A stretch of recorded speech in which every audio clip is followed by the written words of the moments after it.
No, I was really pleased with our guys going in that last media. It was a 7-point game. We had the ball, so had some opportunities to cut into that lead. A very physical game, back and forth. I thought first half, they kind of controlled the boards. We turned the ball over a lot. And then second half, I thought we did a much better job. We had 7 offensive rebounds and really took care of the ball much better. Yes, Steve, go ahead. Second half, I think you had held Tennessee at maybe 2 points, about a 9-minute stretch, but you could never cut the lead below 4 points. What were they doing defensively that was kind of keeping you from being able to get over the hump there? Yeah, I think there's a lot of things. First, they're a very good defensive team. They're very physical. Next, I think, both teams are a little bit tired.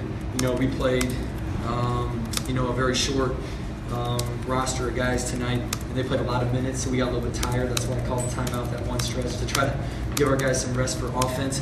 And then third, we had a couple shots go in and out.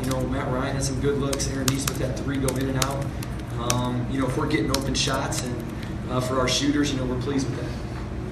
Bryce, Simi got the ball at the top. A lot of times looked like you were trying to create with him.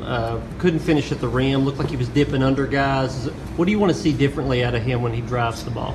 I thought he did a really good job, especially passing in the first half. He really shrunk the defense, made some nice passes to open shooters. Obviously they have a lot of length, and so they bring that second defender at him. And that's just something we have to work on. He's a freshman that was off for 7 months, had no offseason, no preseason. And, that's something that he can really do to get his game better.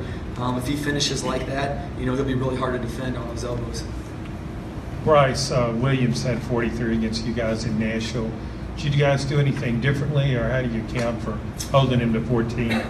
Well, I think, obviously Admiral hit some big shots second half. Turner hit some big ones first half. So there's other options that they can go through. They don't have to play through him, every time down. Obviously in the second half they started to go to him more.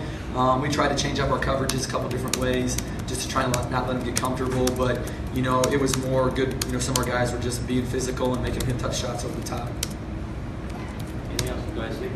You've given Tennessee pretty much everything you can handle twice, but still has 14 straight losses. As these losses pile up, the adversity, how do you kind of stay upbeat and keep the season kind of getting away from the rest of the players? Yeah, I think you saw it up there. You saw the character of these guys. You saw how hard they fight. And, losing's not fun. It brings out the worst.